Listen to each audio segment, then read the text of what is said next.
hano hari mu nteko ishinga amategeko y'ibihugu bigize umuryango w'ubumwe bw'uburayi. Igihugu cy'u Burundi ubwo cyahabwaga ijambo cyakoresheje amagambo akomeye cyane,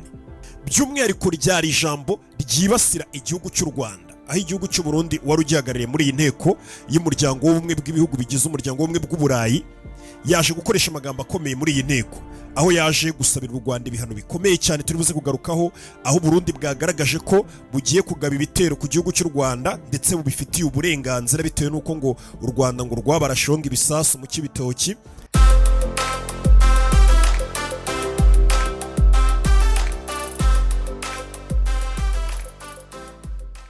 Mwaramutse mwese kandi Noel nziza kuba sanzwe muyihimbaza. Ibintu byiza ku bantu benshi kubera iminsi ya Noel iraryoha cyane.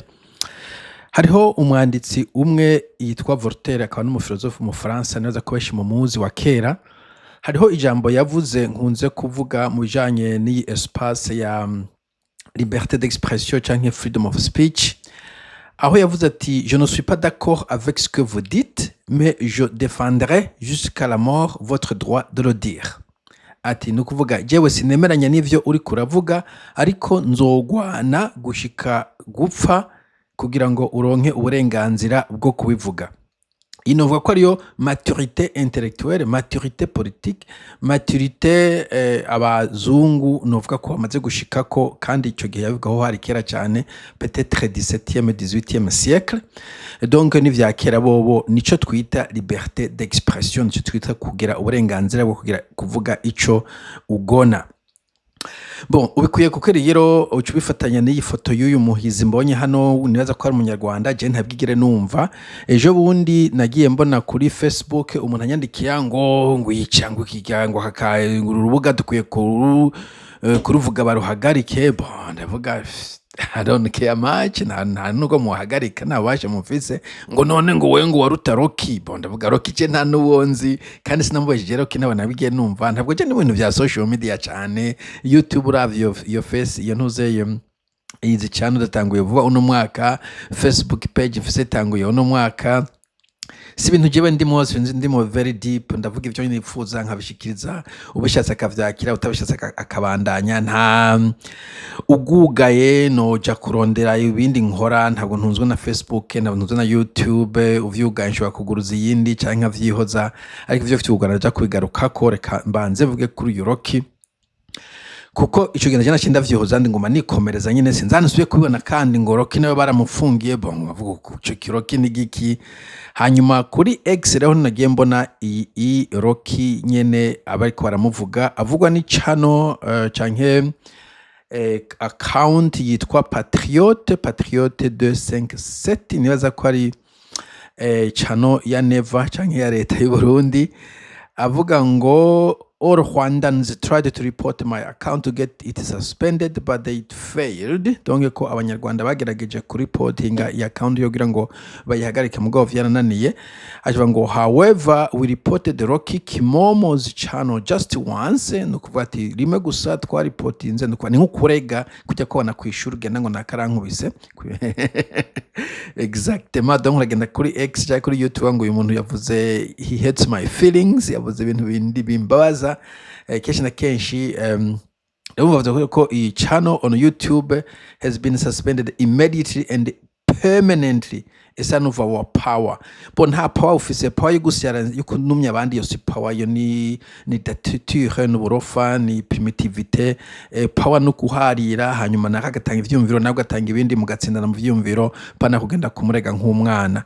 Bon, malheureusement kuri iyi Patriote canke heureusement kuri social media freedom of speech, uyu Rocky naravye mu ma comment bavuga yuko mu bisanzwe bamurekuye. Sinzi ko bari basuspendinze, mugabo biboneka mu ma comment yuko iyi channel ya Rocky ikora. Anko nifaje siko ndavoteye kuri Rocky nta nuwonzi je cyo nko navuze. Umuntu wese avuga ibintu tudahuza je nshima ko yo komeza bivuga. Ntabwo nuvuga ngo ndiba silencing cyangwa ngo bamwice cyangwa ngo bamuhane. Hariho abajene ngaho imbonera kure tudahuza na gatoyi ibintu bavuga, mbona umenga na mafuti bashiramo fanatisme nyinshi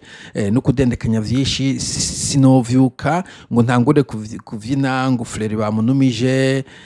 ngo Semavumbe bamutaye mu gashoje, ntabwo nonezerwa pe. noshima ko bavuga bafise uburenganzira bwo kuvuga aho bahagaze nibisanzwe gushigikira leta nubwo ari leta y'ingonde ubivuga ku munwa utari muri bajya abantu bariko bica abantu ico gihe jewe mvuga bo ushikira ingonde rimwe kubera ignorance rimwe kubera ubwana buto jewe nkiri mujene nambara Che Guevara inkofero ya Che Guevara ngasoma 3e théorie universelle ya Gaddafi ngasoma zaba Kim Il Sung amabiografi yabo no kuvuga nari mu communiste abugezweho nashima communisme ivyumviro vyayo sinzi umuntu yabimpaye mugabo wahongeze ubu communisme mbona yuko ari mbi cyane ubu niho ngeze mu buzima kumbure nshaje mu myaka 15 ushobora kuza ugasanga ndiko kandi aririmba communisme nibisanzwe tonke mvuze ngo umuntu avuga communisme ko yaje ntayishima bace bamwica nubwo nanje bari kuba baranyishe nkiri 18 20 ans ou peut-être maze 65 nanje hazogira kiye banyishe ko bwa ati communisme tubice nico shaka kuvuga nuko umuntu mudahuza rimwe hari usanga niyo information afise mureke mu Rundi gahoro mu convincing ashobora kuzohinduka mvuze mu Rundi n'umunyarwanda rimwe okay kirundi kiraryoshe donc birashoboka gahinduka birashoboka gahindura mind birashoboka we ahubwo ko ari uhinduka mu joininga hari abantu ngaho wasanga bari muri pronoun bari muri CNDD et vice versa ibintu bigenda bihinduka vyumvira ibintu bigenda bihinduka abantu baragenda baronka new information ukora nka information shasha ni kubwenge utewa upgrading comprehension yawe y'isi ibiba ku isi peut-être kutembera ibitekerezo tavyongera donc jewe sishima ko usilencinga ko ucecekesha abantu canke ko uba sadiste wigira hejuru ngo abantu ngo bazibije na cyane mu kwibuka yuko muri bamwe muri twebwe dutunzwe n'ibi bintu vya social media kandi iyo ndavuze kandi abantu bagira ngo ndiko nasuzugura canke ngo nagira ibi bintu nzereka nakazi gasanzwe ni impano abantu bafite impano yo kuvuga abantu bafite impano yo kwintertaininga abashoye kuronka amafaranga ivyo ni vyiza nta all power to them nta shari nta gasuzuguro nakazi mu kandi harimo abantu nzije ba millionaire batunzwe na YouTube abanyamerika nkurikirana bajya ba the Young Turks bajya ba Timcast bajya ba Hassan Paika okay amazina yancika simuze kora abanyamerika ba Benjamin muri UK harimo abantu benshi batunzwe na YouTube baraba millionaire no muri Afrika hari umugabo yitwa Wodemaya yatanguye genda mubona muri China aradropinga yako yiga mu bintu vya engineering tukabona ubengana uburofa guheba aeronautic engineer ko gukora YouTube mugabo n'umillionaire donc nakazi gasanzwe nta muntu ariko avuga ngo ariko cyo nashaka nuko abantu bamwe batunzwe nako kazi no kuvuga ugiye ukazura babo report ngo bahagarike ubiciye akazi kabo kose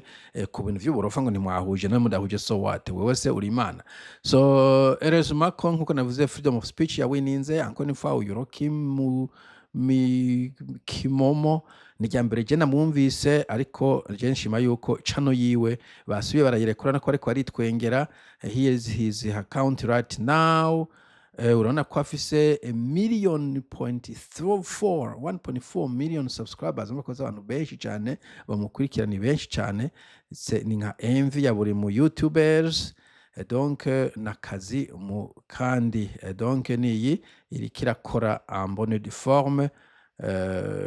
nubwo bafashe screenshots je nagiye nafashe kuronka link yiwe hari umuntu ngahisemo link y'ukuri ndashaka kuja ko ndabona yuko YouTube y'umuntu Rocky irikira kora donc monsieur nyamba mwita patriote usekirate y'u Burundi Ufeld nimba yico mwari mugamije kumuzivya ariko mugare kuzivya abantu mureka abantu bavuge mureke kubakwikira no kuri internet ngo muwazivye niwazivye mu gihugu cyonye kwera mufite inkoho mugabo kuri internet mureka abantu bidagadure okay nico nashaka kuvuga donc abantu bafite uburenganzira bwo kuvuga jewe niko ndabibona bo sino kubahagarika umuhagaze nk'umuntu famous nk'uyu ashobora guca arondera iyindi chano agasura kayikuza nibisanzwe je harimo abantu benshi nzi bagiye barahagarika mbo harimo bamwe wenga baciye bagenda nko muri Amerika nk'akarorero bari basiye abantu baba conservateur ndabona aba Milo baragiye ya na police ndabona ba bo harimo bandi hamuga yitwa Gavin nawe nyine simpezo kumona ashobora ko yaragiye Stefane Molyneux baramukuye maragiye hayani macana yatanguye kuzeta ngo ni Migtau na yitwa ya Red Pills nawe ndabona barayibangamira cyane bakayafuta amagasura akagaruka bintu nk'ivyo mbo muga pour de nka jewe wizimije nshobora kuvyura indi channel canke nkayihoza nta kintu kinini ko ndakora muri YouTube cyo gusanga ivyumviro n'abantu nta kintu kandi kora muri Facebook cyo gusanga ivyumviro n'abantu uyihoye reportinze bakayikuraho nshobora kudeza nkatanguza yindi imbere YouTube ndafise iyindi kugira ngo ngire backup mfise zibiri ariko nubwo boyizihagariza zose noja kuko hari ibintu mfise nokora noja kukina n'abana naja gusoma umugore ntabwo ntunzwe na YouTube mureke kuguma mugira ibintu byo burofa ngo mureko mura reporting ngo mureko muraduhagarika nimushobora guhagarika YouTube internet ikintu cyo guhagarika n'abantu YouTube yagiye censoring aho muri Amerika ubaci batangura yandi ma channel dimwe ayandi ma platform bona nkunze kuja ko muga nahoze ndayaja ko amacuti y'aba right wing bacibigira muri ayo yandi ma nuze baguma bavuga et puis nkuko navuze ntushobora kuzibya abantu bose nibishoboka mbona ico nashaka kuvuga tumbwira abavuga ngo turakuripotinga tugira gute je ndagerageza kwiza amategeko nta nigake mvuga ibintu vy'amahopa canke nuko abantu canke swaganya canke nta kuntu bona report ko ntabwo mba narenze aya mategeko ubu za YouTube na za Facebook ntabwo zitwagwa nk'intuze nka leta z'igidiktatero nubwo rimwe hari mu bantu barenganya mugabo se kuvuga ngo buri muntu ashobora kwandika ngo bace bamuhagarika sino nk'inzigo y'abarundi bafise nta muntu yobakiri kuri YouTube mose yoza reporting ngo nundi bakica na bose mutual distractions mugabo heureusement ko YouTube irafise ntuze abantu ba verifia bakaraba ko ivyo wavuze ari vyo canke kuri kuradendekanya hanyuma bakadesida hanyuma niyo baguhagarika kandi urashobora kugira recours urashobora gusaba bakasura kabire revision niyo vyagushikira ikindi je ivyo nkora kubera kameme effort banakoze ntaba ntashaka ko ndayitakaza nico tutanagize channel zibiri imwe ikazoba ipfuye birashobora gushikana nibisanzwe hagiye uvuga nabi akirunyerera ururimi nibindi bakayifuta nzoca nta nkoresha iyo yindi sigaye nta chance ko bazifutira rimwe kameme kuko niziri kuri username imwe kuri profile imwe ikindi jewe ama video yanje yose ndayagirira backup ubishoboye wozuragira ama video backup hari inzira nyinshi donc kugira ahantu yabitse kuri computer neza ko ama ordinateur menshi utafuse memoire canke physical disk yo kuyabika ko mugabo urashaka kugura ntuze externe nkiyi bon isinibuka ntuze ziri ko mugabo ni muri terme ya terabyte kumbere 4 sepa sinchibuka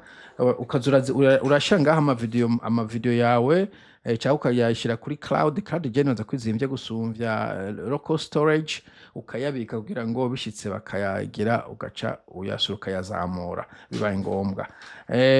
we cannot be silenced ntizokwemera ko muducecekesha mu abantumwe ntibishoboka heureusement nkuko navuze yuko amatakite yanyu kenshi na kenshi bayahinyura na cyane yuri nko mu Burundi basho kumenya ko uri kumwe na leta y'u Burundi baraze ko ara leta ya gahotoro ntibashobora kwemera ibintu wavuze sawa mugira umunsi mwiza mwese tuzosubira Merry Christmas bye bye.